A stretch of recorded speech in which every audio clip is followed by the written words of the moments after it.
Les expos de BD, franchement, parfois, c'est rébarbatif. Des planches et puis des planches et encore des planches. À Rurart, les auteurs Rupert et Mulot, eux, ont préféré rendre l'exercice fun et rigolo. C'est donc l'histoire d'une visite d'expo qui dérape, où les spectateurs deviennent tout à coup acteurs, peuvent taper par exemple sur la copine avec une masse, tout ça en 3D, ou se faire transpercer de flèches pour la postérité. Une expo qui met la tête à l'envers. Elle est cool cette expo ? Bah plutôt, ouais. C'est un peu bizarre, mais c'est cool. Ce n'est pas la première fois que Rupert et Mulot créent l'événement dans la région. À la Fanzinothèque de Poitiers en 2011, leur petit théâtre de l'ébriété avait aussi fait tourner les têtes. Tourne-disque et stroboscope mettaient en mouvement des scènes caustiques pour une narration interactive absolument bluffante. En fait, ça crée une boucle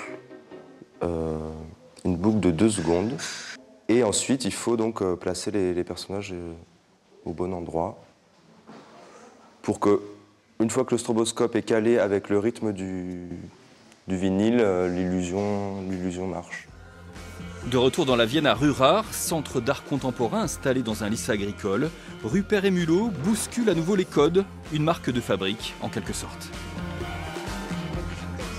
Ce sont des auteurs reconnus de la bande dessinée, mais qui ont démarré au départ dans leur carrière avec la création de petits fanzines, comme souvent.